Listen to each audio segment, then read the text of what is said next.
This is the Flex Network. Flex on everybody. Ladies and gentlemen, welcome back to the Flex Network. I'm your host, Flex Shane. You can follow me on Twitter at the Flex Network 1. And today we have two, let's call it dysfunctional, degenerate fantasy football players. We got Brandon D. Adam, 19, and of course your boy, Alan Seslowski. Alan, what is up? Brandon, how you doing? I think we're very functional. We might be a little warped, but we're functional, right, Brandon? Oh, we're functional, but what was happening pre-show was pretty funny. I was laughing the whole time. So of course, Brandon is now a new regular. He is part of the Flex Network officially. Al, it's been a hot minute since you and I have recorded together. Yeah. You've been working at Roster Watch, RotoWire. You've been doing a few podcasts with Adam Schefter. You've been crushing it, of course, at DFS Army. I don't know, Shane. I don't have any time for you anymore, Shane. Thanks for all those great years of podcasts, but I don't have time for the little guy. Come on, Snap! You kidding me? Shane is a foundational piece of why I'm able to do anything I'm able to do because he provided the reps and all that stuff, and always keeps me on my toes. So I'm always grateful for you, Shane. No matter what, we always come back home, right? To the Flex Network. Yes. We always come back home. We are family. I mean, Al and I text all the time. We just life gets in the way, man. Like the only time we're able to record is either Saturday or Sunday morning. And Al he's a busy man because sometimes he's off on Sirius XM. What are you major upgrade, by the way, from adding Brandon and from Flex Matt. Major upgrade. Oh snap! Here we go. Man. He knows upgrade. I'm known as the other guy with this roster watch league. People are a little hot. Oh my god. Okay, I know we don't want to air the dirty laundry on here, so we're not going to get into the detail of this, but we got to talk about it because look, we all come from the Roster Watch Nation family tree, right? That's where we're all, and it wouldn't be Roster Watch Nation if somebody wasn't on freaking tilt. So of course, right now. Al and I have been in the Banana Hammock Boys Roster Watch Listener League this is going to be now the 5th season. Brandon is a new addition to the league who we're looking forward to it because you've been in a few other Roster Watch leagues. But I think what's really interesting is we are converting the league from a traditional snake draft to an auction draft. And it's causing a lot of, let's call it heartburn. And it's just a lot of fun, man. When I say dysfunctional, because look, you can't be dysfunctional with somebody or a group of people unless you guys have been together for a long period of time. And it's just a lot of fun. We're a family. We're going to figure this one out, but we're not here to talk about that. We're here to talk today a little bit about your NFL drafts, your fantasy football drafts upcoming. We're in week 2. We're recording this on the morning of August 21st. We've had a few games that have come for week 2 in preseason, which is always fun because I guess this is the second to last preseason game, so we're getting a little bit more reps with the starters. And of course, I mean, there's just so much news right now. I mean, man, the injuries are starting to pile up. So we're here to talk about fantasy football, obviously, but also, by the way, you just brought up a good question. I'm curious to of your input. Is that the most common question I've gotten this year on social media in private chats is how much weight, if any, do you put on the preseason? I'm curious to how you both would answer that. And when I say that, meaning you're changing your player evaluations or your rankings based on preseason. Is it nothing at all? Is it drastically? Is there something in between? Brandon, what do you think? I just use preseason as confirmation. But if you don't I was just reading people are having a problem with Gibson.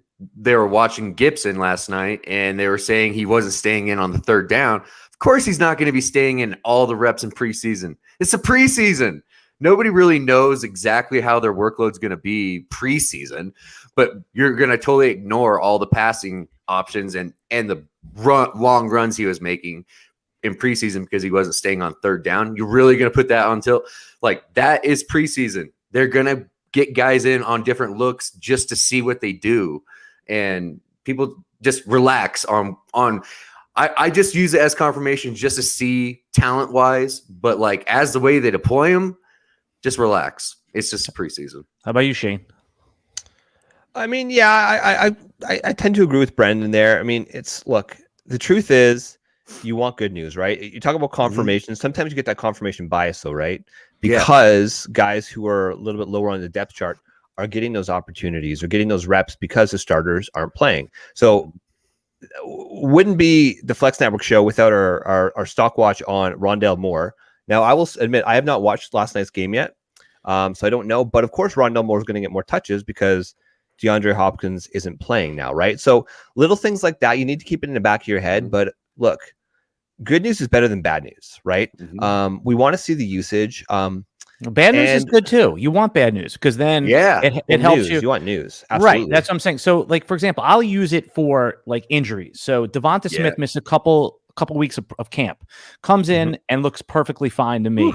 I put him right back to where I had him before. Exactly. Whereas if he came in, he looked a little ginger, or if he looked like he was favoring, then I might knock him down my rankings. So I'm going to use the preseason for mostly for injured players 100%. I want to get a good look at those guys. Sure. Yeah, I mean the truth is, I mean we've been scouting and paying attention to the change in dynamic, looking at these rookies since February, right? We're basically Super Bowl's over. That next Monday we're grinding, right? And you're not gonna throw away months and months of research and data and information and storylines based off of what's happening in a couple weeks when coaches aren't doing what they're going to do in the season because they might try a few things out, but they're going to save those special plays for in the season. So no, you can't take it for too much, but things that I do like to pay attention to. So I don't know if you guys were watching that Washington game last night against Cincinnati. It wasn't exactly exciting, but I liked that the Washington team they were testing situations. So early on, I think it was in the first quarter, Washington got the ball in Cincinnati territory, and there was I believe it was a fourth down, and they had about half a yard to gain, and they went for it. Right, those are the sort of things where it's preseason. You want to try those things out, right? So Antonio Gibson was the guy who got the ball. Now they didn't get the first down, and it was what happened? You get hit in the backfield or something, or you got kind of blocked up already, like no blocking. Yeah. I mean, honestly, you got to give credit to Cincinnati, right? Cincinnati, they were stout and they stuffed them, right? But you just like to see that. You like to see that they're going to go for it. And of course, I mean, who else would get the ball is going to be AG, right?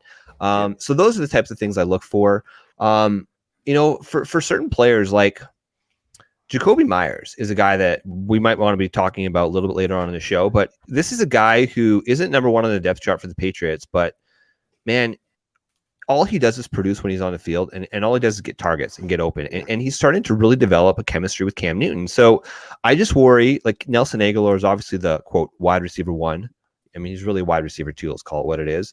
But he wasn't the one getting the targets. It's Jacoby Myers. So little things like that is what you can take away from preseason. It's really important, but just it's not going to move the ship, right? No. If you use preseason as a way to move your rankings around, you're not solid in your beliefs.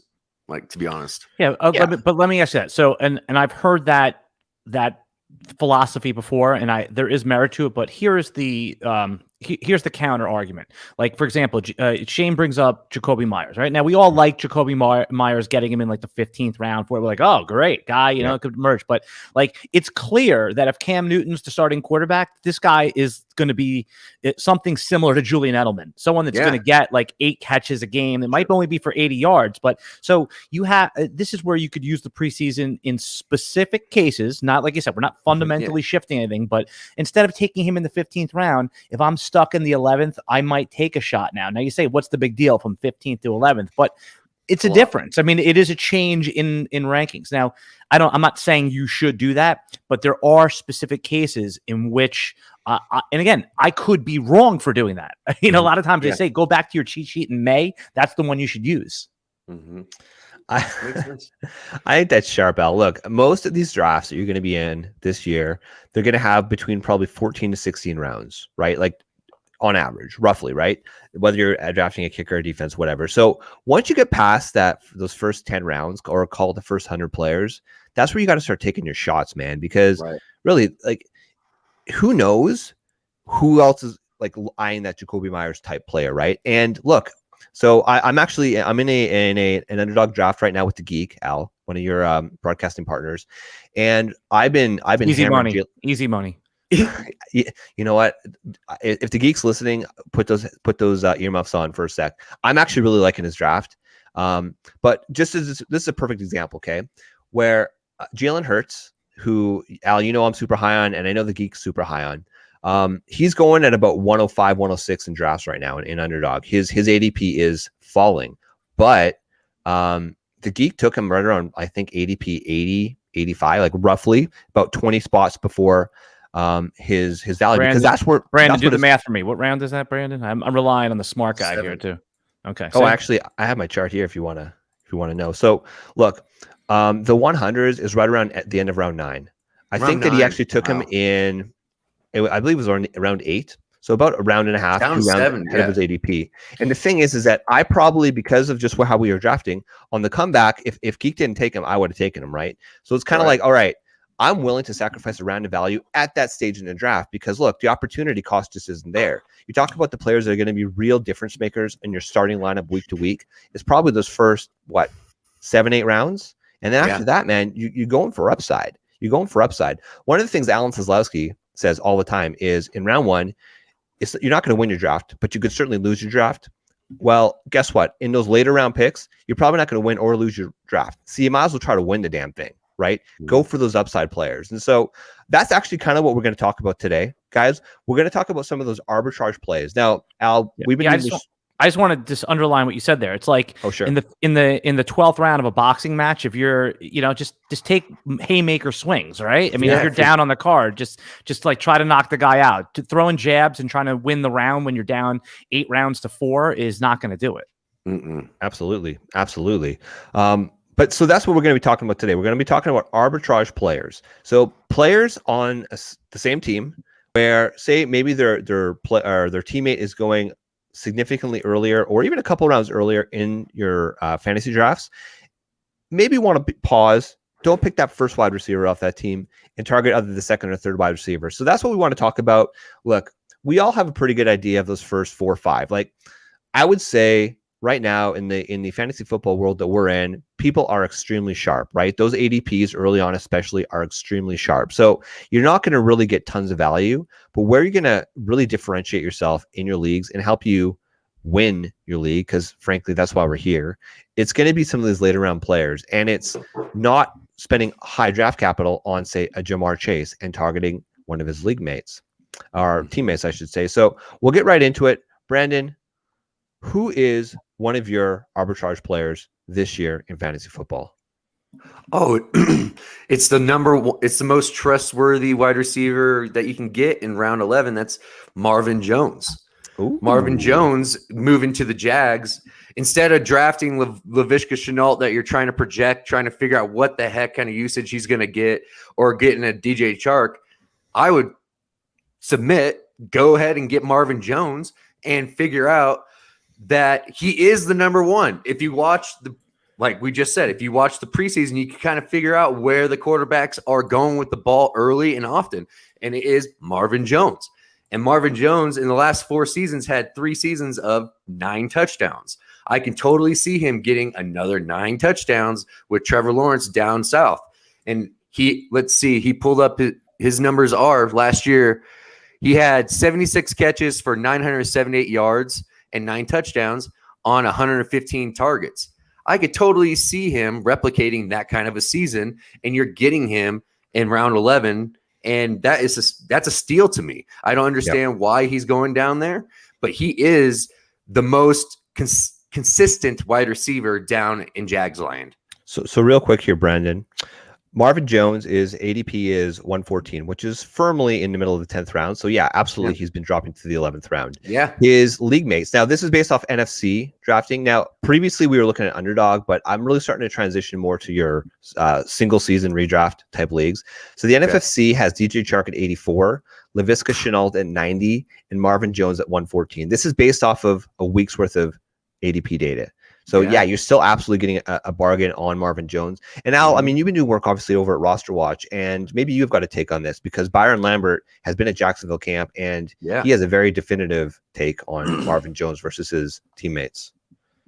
So you're asking, like, I mean, to me, when Brandon said it, I forget that we're so in the weeds sometimes, but I was like, yeah, can you become more Captain Obvious than that? And I'm not knocking the take. It's a sharp take.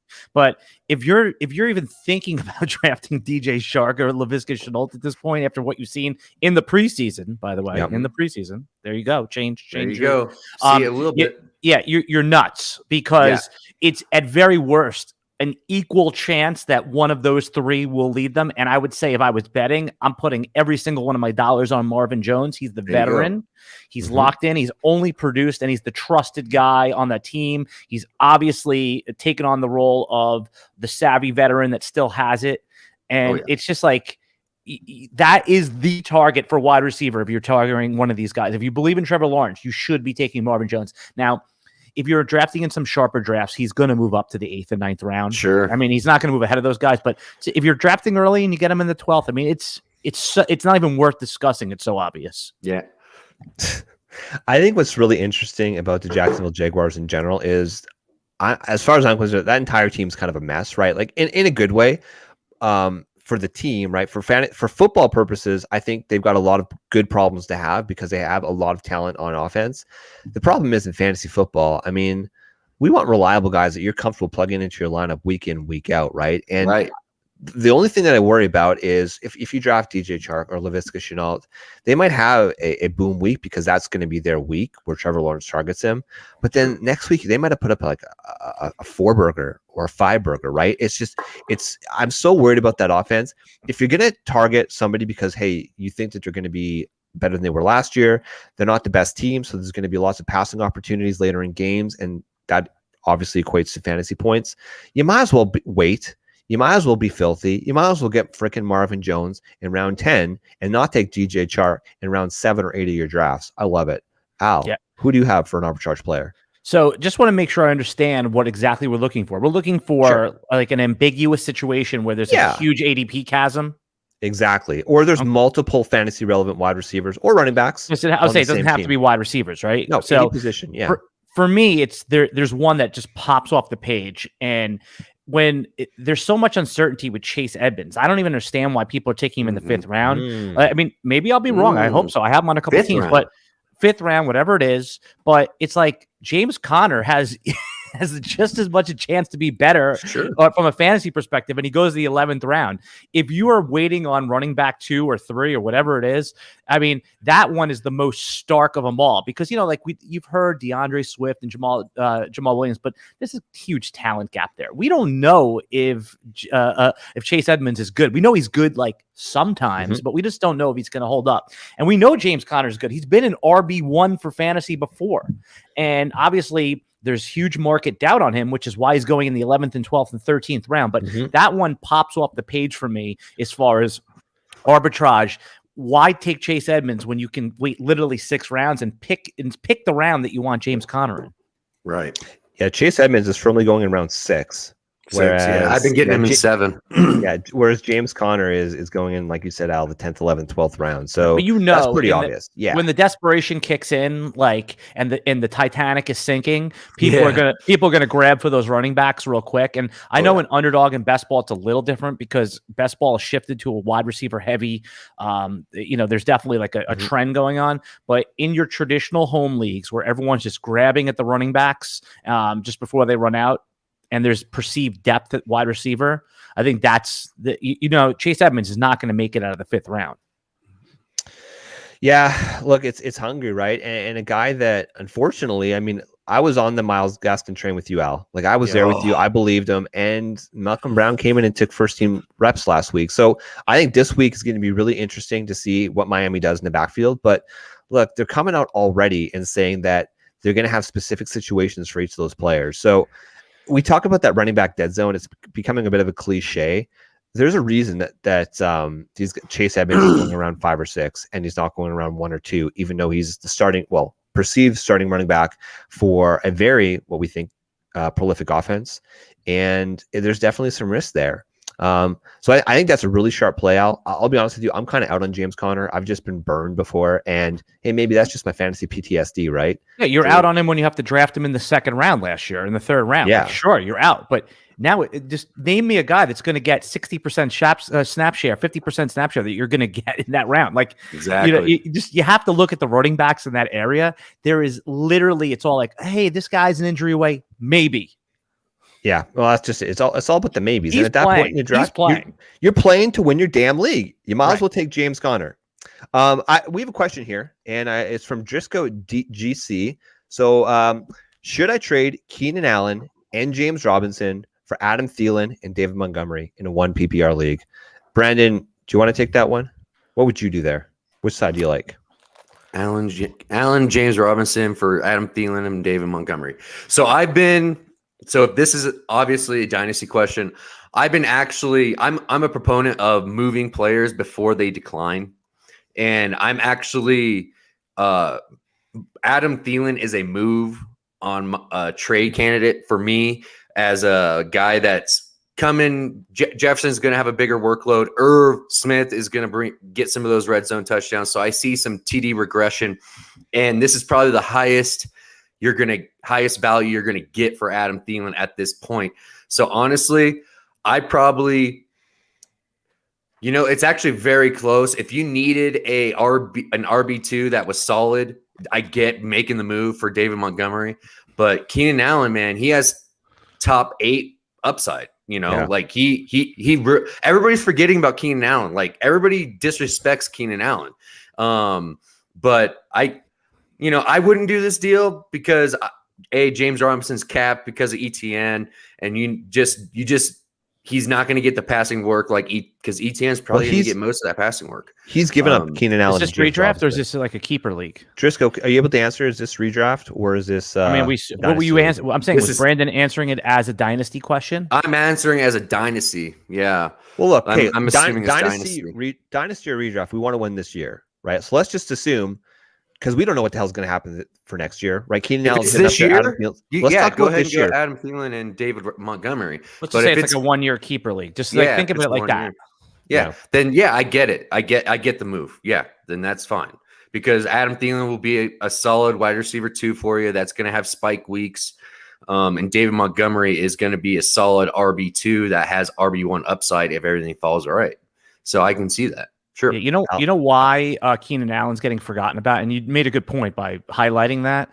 Is that he's getting drafted in the same area as all of like the sexy young picks, like the AJ Browns, and what happens is Lambs. And even though Keenan Allen is obviously going to be productive, he's with a good quarterback, better offensive line in there. It's that he's just lost. His production is in line with those guys, but the name is he's yesterday's news in a sense, and there's too many sexy pieces. I mean, like I would take Keenan Allen 100% over CeeDee Lamb, right? I mean, I think we're all in agreement with that just for 2021. But CeeDee Lamb's going ahead of him. I mean, it's just it makes sense why, but it doesn't make sense logically. I think people are so in on Lamb that he's going above what I even thought he was going to go.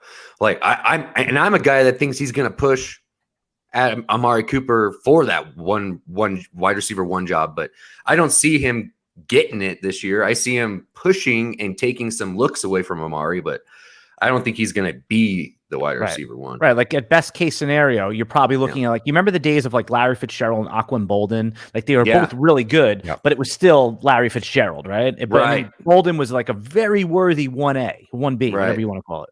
Yeah. But yes, do the trade. If it's redraft, do the trade. That's fine.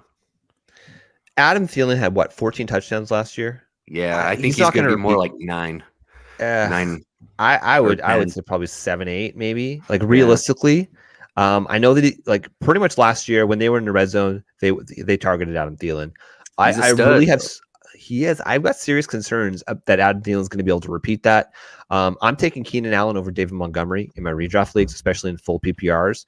So then it really comes down to, do you prefer like having that every down back in David Montgomery or having that more situational type back in James Robinson?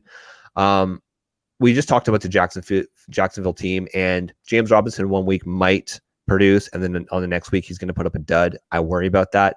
I personally, I probably would just slightly favor the Keenan Allen side, just because I trust Keenan Allen and his role.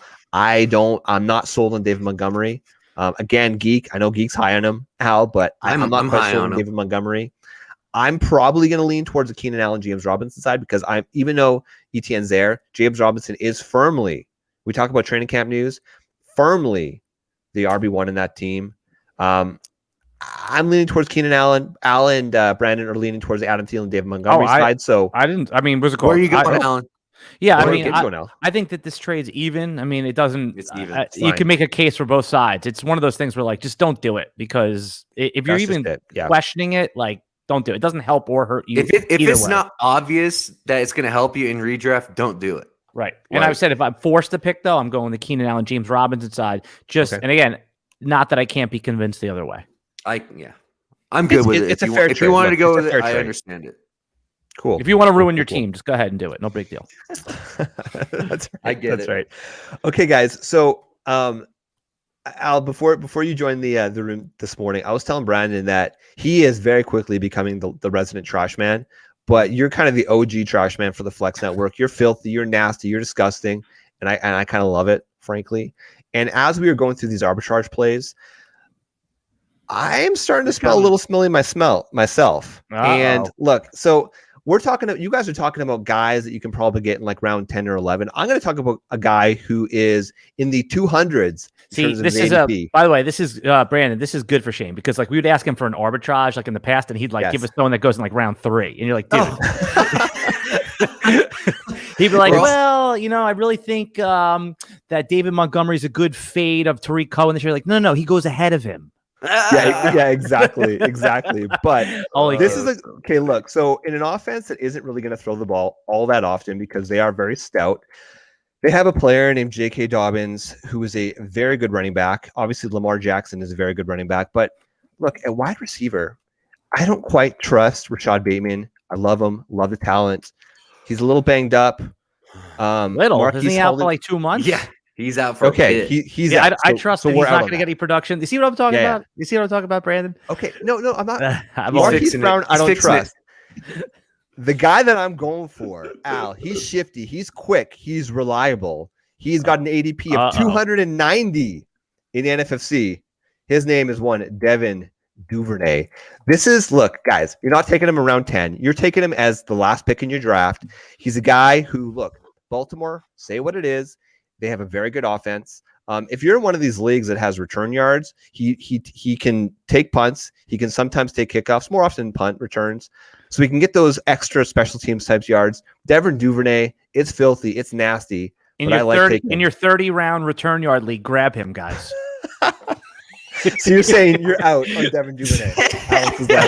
Well, again, all right. Listen, Devin Duvernay is fine. I agree with you. There's talent there. He looked good, but who's going to catch the ball? Is Mark Andrews going to catch the ball every freaking time? They don't have wide receivers.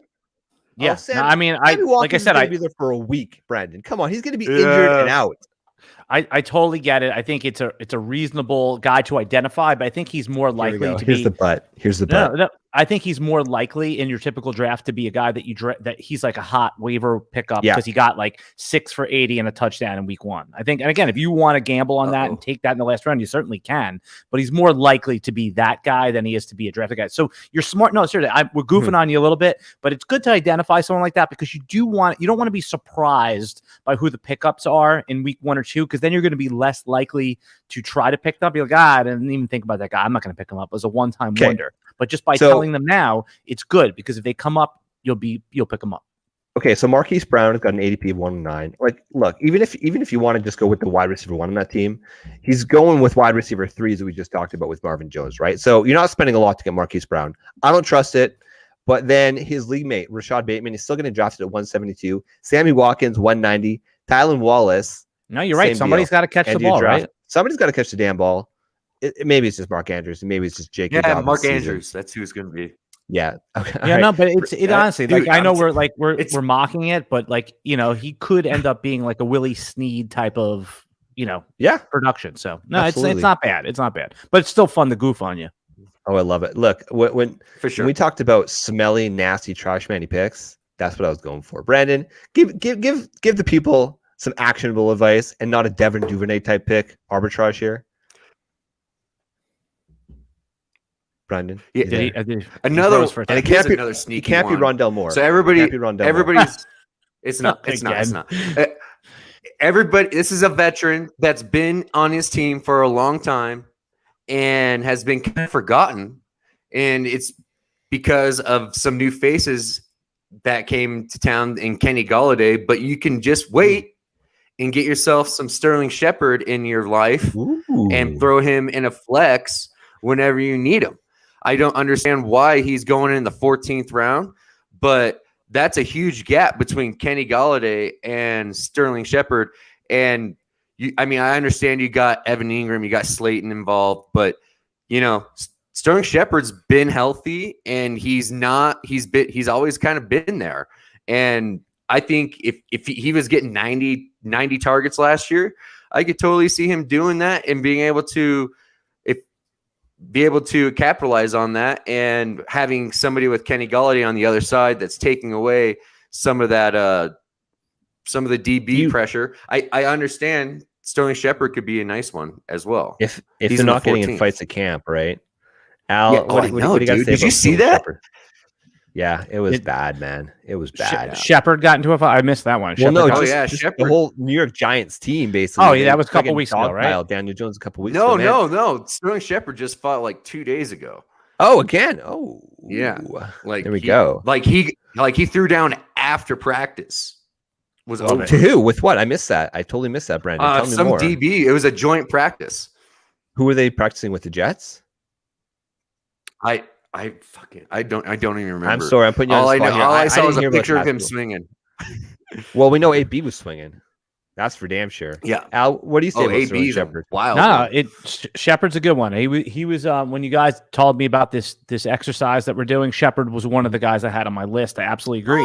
Somebody knows what he's talking about. Yeah, no, Sterling Shepard's a good player. He's a reliable player, and you do need building block players. Like Sterling Shepard, we know, like when you're taking him in, the double-digit rounds, he's not a player that's going to win your league. But like I said, you don't always need that. You do need a guy you could start in the flex each week, and you know that Sterling Shepard's going to get you 6 for 65 and a chance of a touchdown. So that is a useful player. And if Kenny Galladay's injury lingers, he could end up being like an 8 for 80 guy, right, every week. Yeah, so or exactly. 7 for 102 or whatever that is. So Sterling Shepard's a player that nobody wants. You could basically pick the round you want him in for the most part. And it's a perfectly reasonable play. Again, I'm becoming, as I play more and more fantasy football, most of us have been playing for 15, 20 years. Like I start to I'm not as adverse to these boring type of guys, these building block type of players.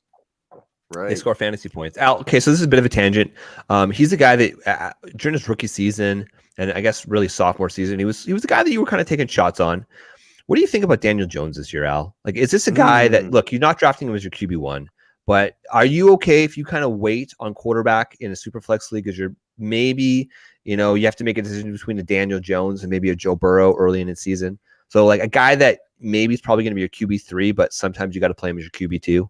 Are you cool taking a shot on Daniel Jones, or are you out? Yeah, he's going to get the full year to play, right? He's not, there's no benching risk. And that's what you can ask for.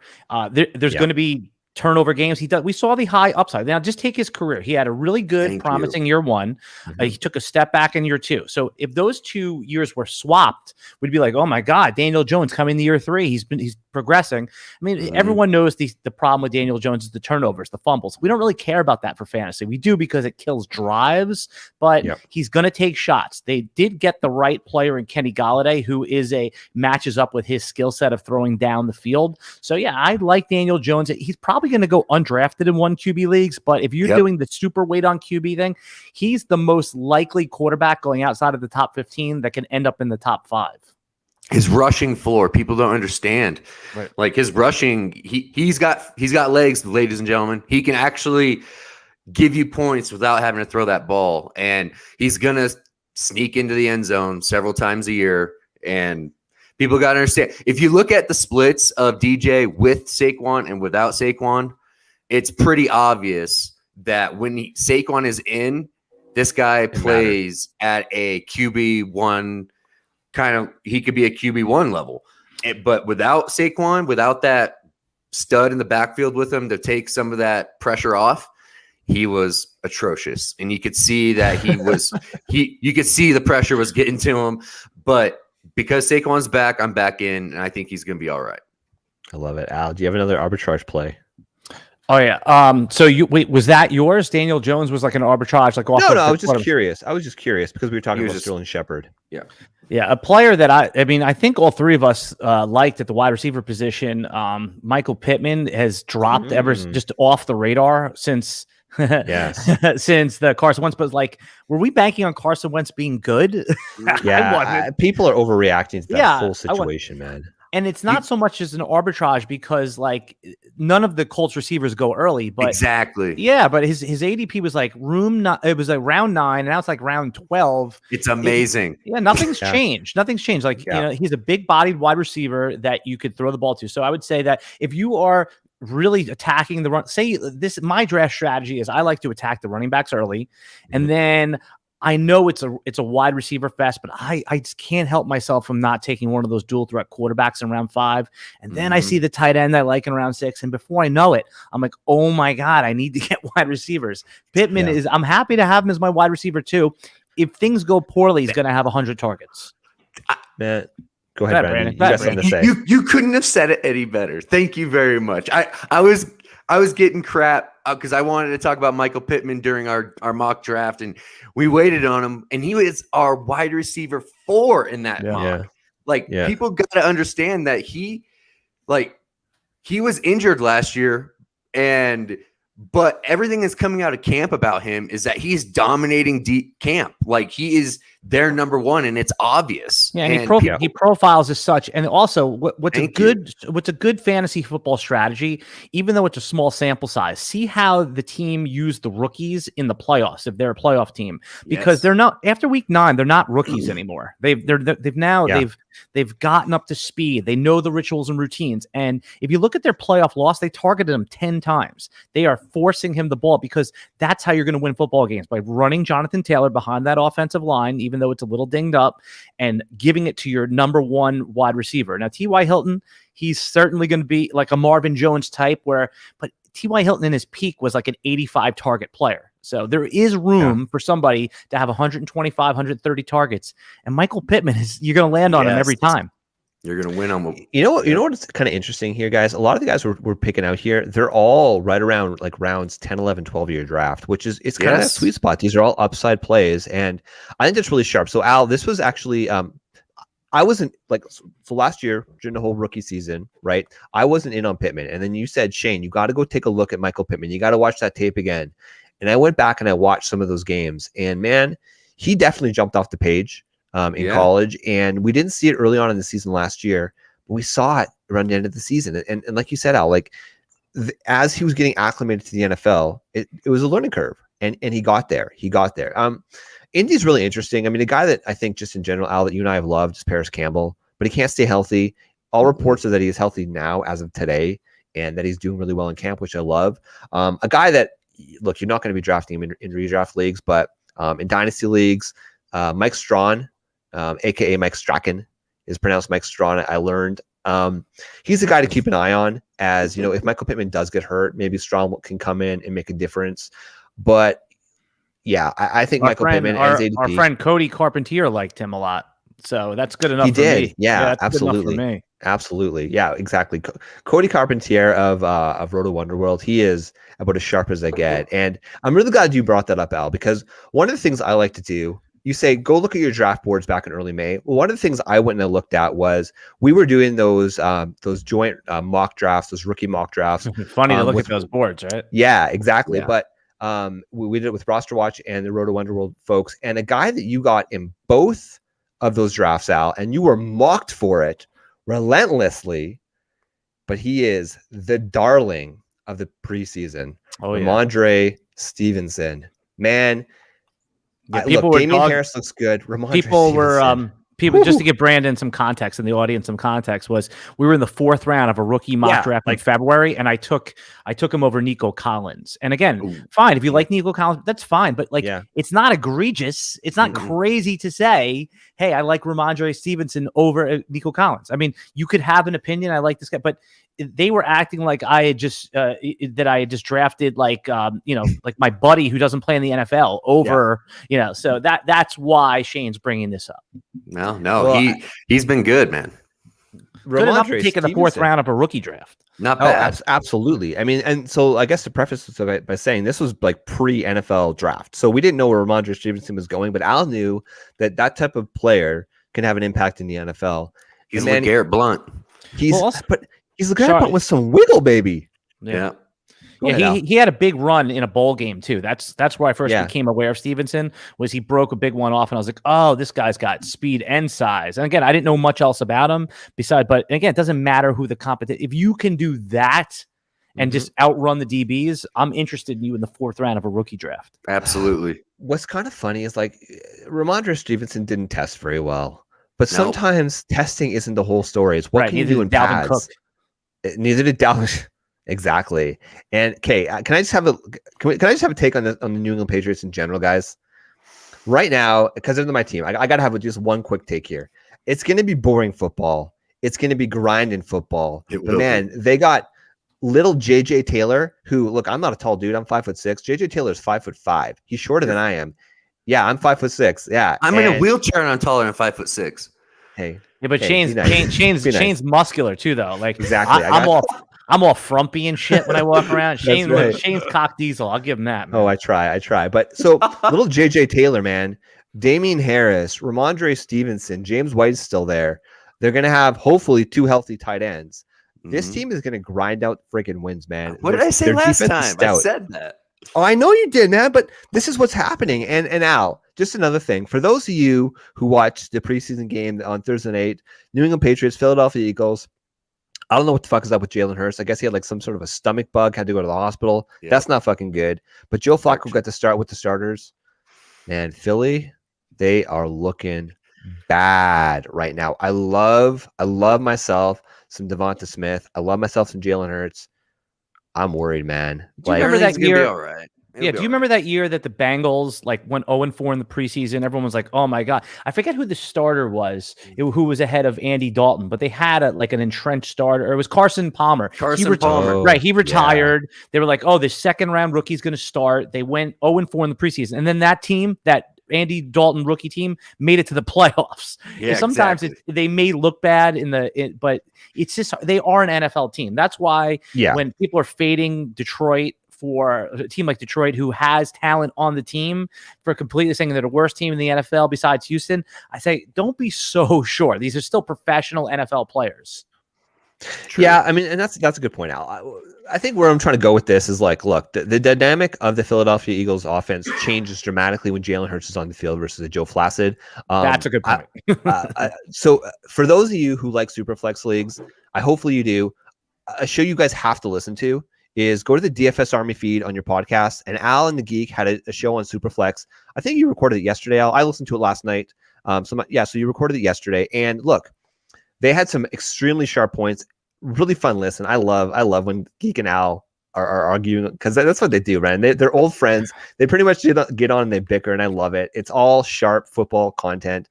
But a guy that the Geek is likes in the late 2nd round, say you've got the 3rd pick in your draft, and you decide to, and Patrick Mahomes is off the board, Josh Allen's off the board, you're not sold on Kyler Murray, and you go with CMC. Coming back, a guy that you could probably get at the end of the 2nd round is Jalen Hurts in your Superflex leagues.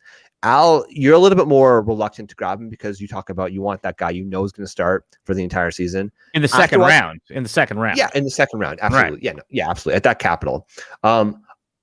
Now, of course, I'm biased with Jalen Hurts, but Joe Flacco, he looks incompetent out there right now. He looks old. He looks slow. He doesn't look like he's got rapport.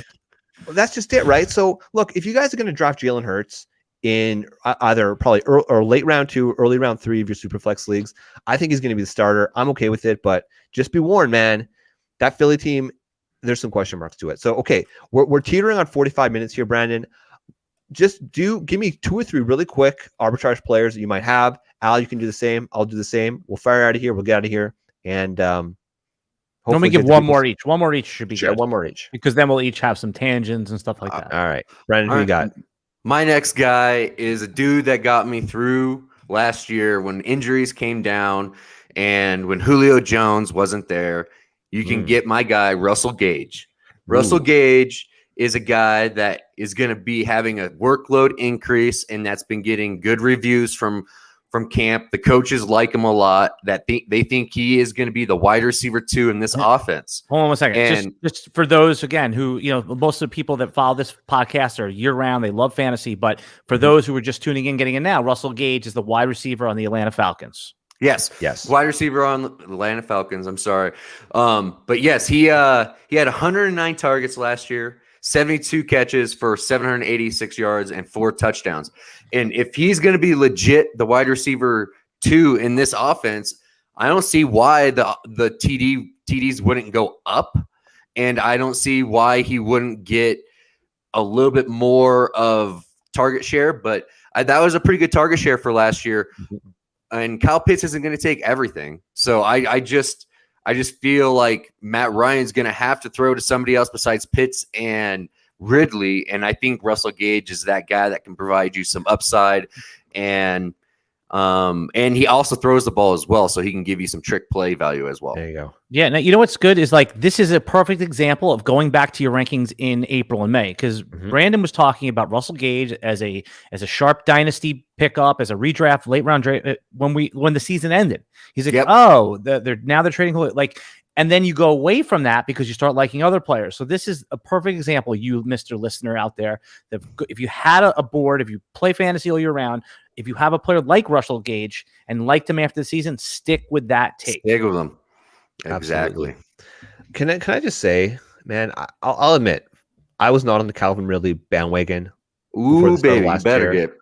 Oh, boy, he looks freaking good, man. He looks like every ounce of a legitimate alpha wide receiver in the NFL. I think he's gonna lead the league in receptions. I'm putting it out there right now. Can you take him in round 1 of like redraft leagues? Can you? Yep. Yes. Would like if you're at pick 10 and you don't like the running backs? No, look, if you're at pick 10, you're still probably going to be Stephon Diggs there, and I'm still going to lean Stephon Diggs over Calvin Ridley. I know Brandon's shaking his head.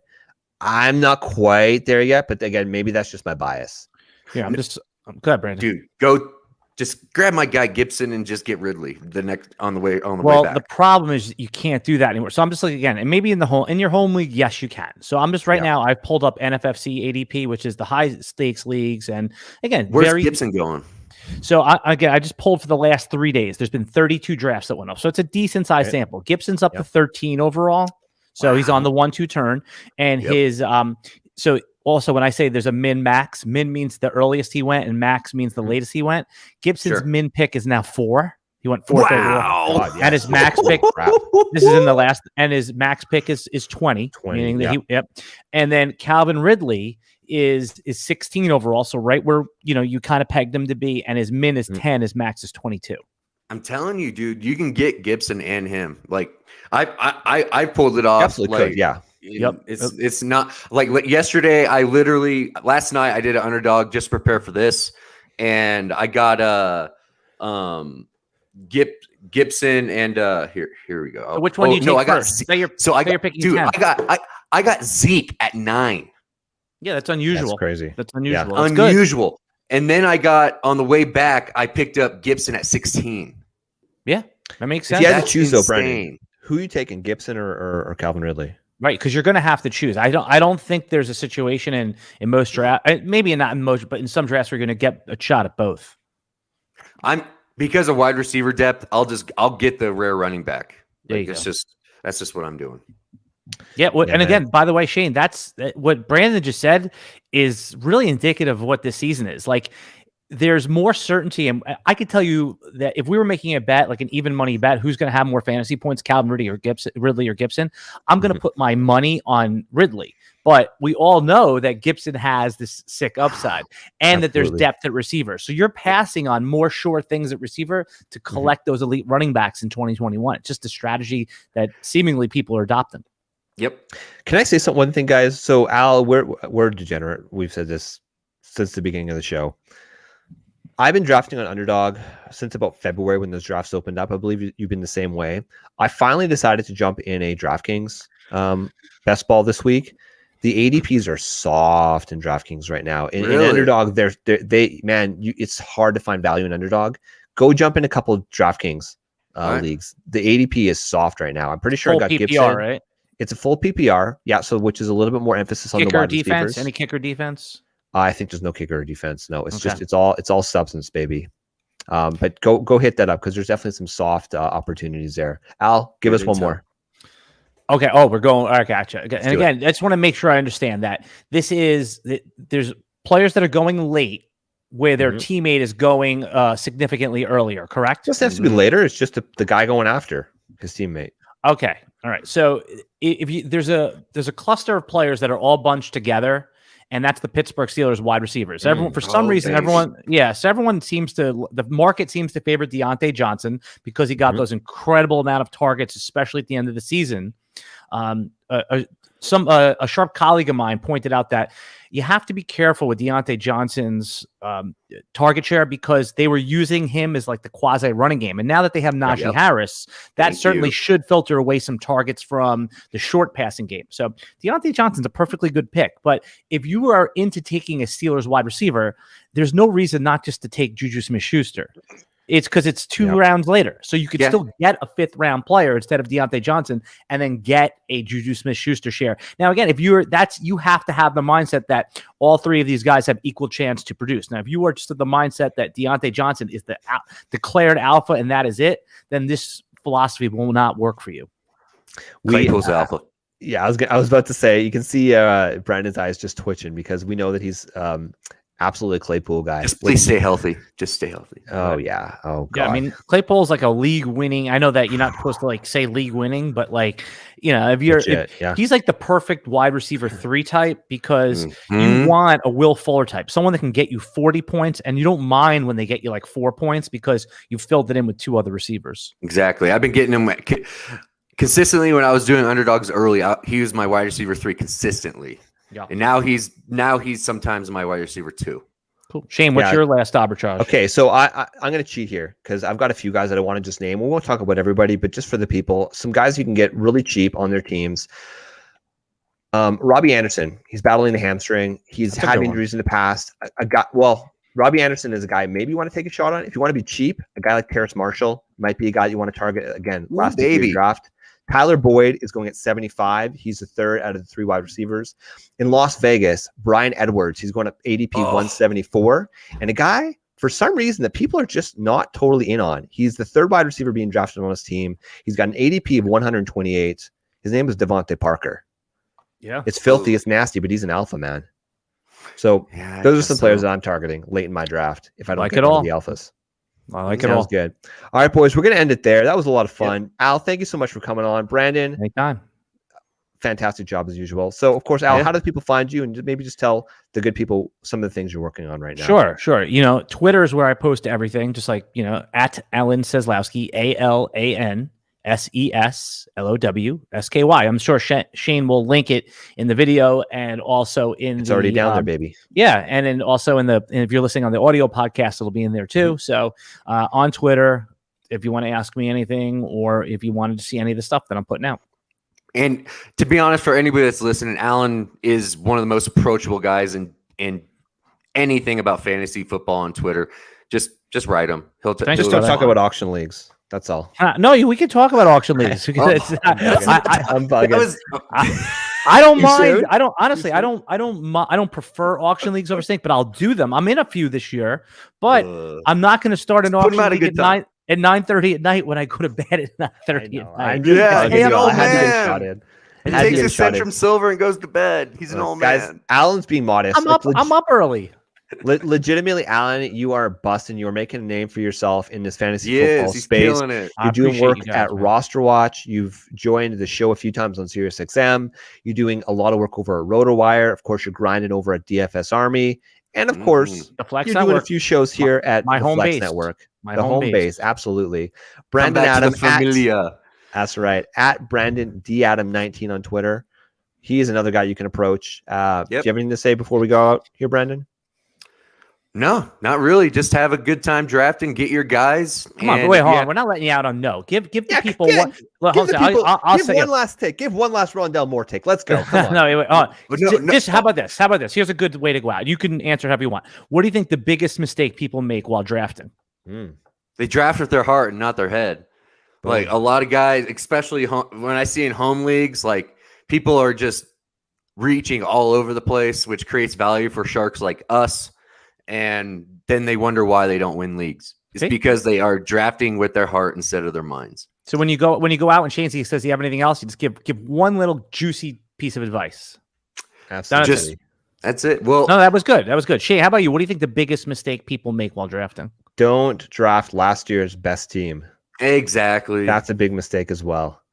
And that's what we're going to help you navigate, guys. The names you don't necessarily know, new names in the fantasy football world landscape. We're here to help you. So, of course, for Alan Seslowski, for Brandon Adam, and of course for Flex Matt, I'm Flex Shane, and we are the Flex Network. Draft Rondo.